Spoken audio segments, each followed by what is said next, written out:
La chronique bourse, la quotidienne Zone Bourse, Anthony Bondin. Bonjour tout le monde, bienvenue dans ce point de marché Zone Bourse. Nous sommes le mardi 9 décembre 2025 et ce matin le titre est super long parce que j'étais pas très inspiré. La bourse en position latérale avant une baisse de taux à double tranchant. Les investisseurs sentent donc le stress monter à l'approche de la dernière décision de politique monétaire de la Banque centrale américaine en 2025. Même si une baisse de taux se dessine, le coup d'après est des plus incertains et ça plombe un petit peu l'ambiance. Même la grosse bataille boursière autour de Warner échoue à divertir le marché. Il faut dire que racheter Warner n'est pas vraiment un gage de lendemain boursier radieux, on va en parler un petit peu plus tard. Bon, pour le moment, le scénario hebdomadaire se déroule plutôt comme prévu. Alors, si vous vous rappelez, on parle depuis quelques jours du paradoxe de la hausse des rendements obligataires américains alors que la Fed va probablement baisser ses taux demain soir. Le phénomène s'est amplifié hier avec une dette US à 10 ans qui est rémunérée à 4,178%. C'est son niveau le plus élevé depuis le mois de septembre. Alors, je ne reviens pas en détail sur les raisons que j'ai déjà détaillées hier et plusieurs fois, même la semaine dernière. Il faut juste retenir que c'est parce que les investisseurs perçoivent qu'il y aura moins d'autres baisses de taux l'année prochaine, voire pas du tout d'ailleurs. Le consensus est passé de 2 à 3 autres baisses de taux aux États-Unis en 2026, mais certains professionnels voient déjà la Fed engluée dans une sorte de statu quo durable. Le deuxième truc à avoir en tête, c'est que les baisses de taux plaisent aux financiers qui ont accès à de l'argent moins cher et plus abondant, je le rabâche tout le temps. Donc, quand la tendance s'inverse, eh bien ils font grise mine et ce mouvement moins favorable est visible aux États-Unis, mais il l'est aussi ailleurs dans le globe actuellement. Au Japon par exemple, la Banque centrale pourrait relever ses taux dès la semaine prochaine, la décision est prévue dans la nuit de jeudi à vendredi. Ce matin, la Banque centrale australienne a laissé ses taux inchangés comme prévu, tout en prévenant qu'elle surveille la résurgence de l'inflation qui pourrait entraîner un resserrement monétaire en 2026, et en Europe, la réflexion est toujours en cours. La très orthodoxe Isabelle Schnabel, qui représente le courant dur issu de la Bundesbank à la BCE, a pronostiqué hier que le prochain mouvement de la Banque centrale sera une hausse de taux, même si elle a quand même concédé que cela ne se produira pas de sitôt. Schnabel a apporté de l'eau au moulin de ceux qui pensent que l'inflation va contraindre les autorités monétaires à adopter ou à conserver des pratiques restrictives. Mon collègue Antoine a écrit un très bon article d'ailleurs au sujet de la politique monétaire future de la BCE, vous pouvez le retrouver sur Zone Bourse. Hier, côté Wall Street, on a perdu un petit peu de terrain, moins 0,35% pour le S&P 500 grâce à un petit sursaut des technologiques, mais notez bien que les 9 autres secteurs sans exception ont terminé dans le rouge. Du côté de l'Europe, on a évolué dans des bornes plutôt étroites, moins 0,07% pour le Stoxx Europe 600 et des variations inférieures à 0,3% sur la plupart des marchés, sauf en Suisse où le SMI a fait un petit peu mieux, SMI tracté par sa plus grosse capitalisation Roche qui vient de s'offrir quand même un gain de 18% en un mois. Ça lui a permis d'ailleurs de brûler la politesse à SAP pour remonter sur la 3e marche du podium en Europe au niveau des capitalisations. La baisse de Wall Street, elle est intervenue alors même qu'une énorme bataille boursière est en train de se jouer,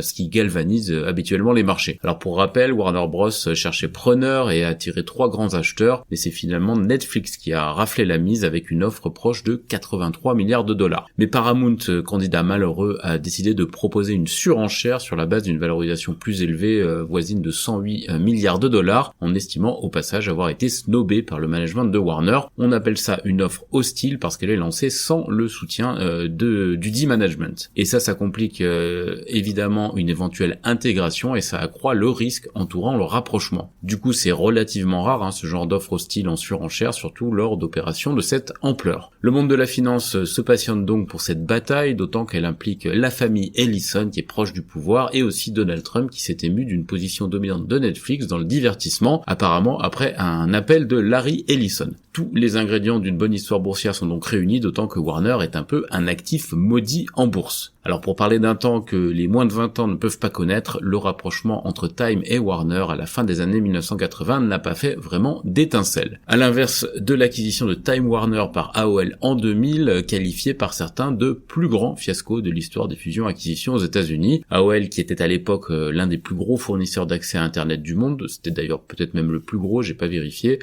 c'était quand les modems lui-même faisait un bruit insupportable avant de se connecter, eh bien AOL avait sans doute une bonne idée de faire converger les tuyaux et les contenus, mais l'opération a été fort mal réalisée et elle était sans doute trop avant-gardiste. Rebelote en 2018, cette fois c'est AT&T qui met la main sur Time Warner avec une ambition à peu près identique à celle d'AOL, créer un géant des médias en détenant à la fois le contenu et les tuyaux. L'expérience ne sera pas plus concluante que celle d'AOL, quoiqu'elle fut plus brève et un petit peu moins destructive de valeur, mais destructive quand même. L'opérateur télécom s'est délaissé de son encombrante diversification en rapprochant Warner de Discovery, dont le cours a d'ailleurs commencé par s'effondrer assez lourdement. Moralité, il y a quand même peut-être une malédiction Warner qui plane sur les acheteurs. Netflix vient d'ailleurs d'enchaîner 4 séances de baisse parce que le marché n'a peut-être pas la mémoire aussi courte qu'on le croit. Le CEO de la plateforme de streaming la plus célèbre du monde a toutefois rappelé que contrairement aux acquéreurs précédents, il fait le même métier que Warner et qu'il comprend ce qu'il a acheté. En tout cas, la bataille boursière est lancée. Dans le reste de l'actualité, l'Europe cherche à exister dans la négociation entre les États-Unis et la Russie sur la fin du conflit en Ukraine. La réunion tenue hier à Londres a permis de monter un front uni aux côtés du président ukrainien. Côté France, on a un vote clé aujourd'hui sur le budget qui va créer un surcroît de tension. Et en Allemagne, les autorités vont valider 52 milliards d'euros de commandes militaires, ce qui devrait profiter à une narration positive pour le secteur de la défense, en dépit des pourparlers de paix en Ukraine. Côté Asie-Pacifique ce matin, le rouge est sorti un petit peu partout. C'est le cas en Chine continentale, à Hong Kong, en Corée du Sud, à Taïwan, en Australie et en Inde. Seul le Japon parvient péniblement à surnager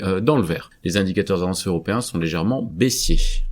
Dans l'actu des sociétés maintenant, côté France, Renault va produire dans l'Hexagone 2 véhicules électriques pour Ford, un véhicule individuel et un utilitaire. SPIE a réalisé l'acquisition de Sequeo en Allemagne pour se renforcer dans la cybersécurité. Icade a bouclé la commercialisation à 100% de la tour Eco à la Défense. La famille Barrière va sortir la société fermière du casino municipal de Cannes de la bourse à 1,897 € l'action. On a aussi des petites actus sur Valbiotis et sur Mediant Technologies. Côté publication de résultats déjà effectués ou à venir aujourd'hui, on a Katana, Medincel, Clarsen, Figeac, Partouche ou encore ABO. Dans le reste de l'Europe, ASM International renouvelle le mandat de son PDG. Le traitement actif contre la néphrite lupique de Roche reçoit l'autorisation de mise sur le marché de l'UE. Novartis a finalisé le rachat de Tourmaline Bio et Moody's a confirmé la note crédit long terme de Burberry à Baa3 tout en révisant la perspective de négative à stable. Sur l'agenda des publications du jour en Europe, on a British American Tobacco, ThyssenKrupp ou Ashton. En Amérique du Nord, Larry Ellison aurait donc affirmé à Donald Trump que l'accord entre Netflix et Warner Bros nuirait à la concurrence, rapporte le Wall Street Journal. Trump qui autorise Nvidia à vendre sa puce H200 en Chine mais qui lui impose une taxe de 25%. PepsiCo a trouvé un accord avec le fonds activiste Elliott et s'engage à baisser ses prix et à se restructurer. McDonald's va évaluer à l'avenir la valeur apportée par ses franchisés selon de nouveaux standards mondiaux. Berkshire Hathaway remanie sa direction avant le départ à la retraite de Warren Buffett. Ares Management va remplacer Kellanova dans le S&P 500. Les premières lunettes intelligentes de Google seront disponibles en 2026.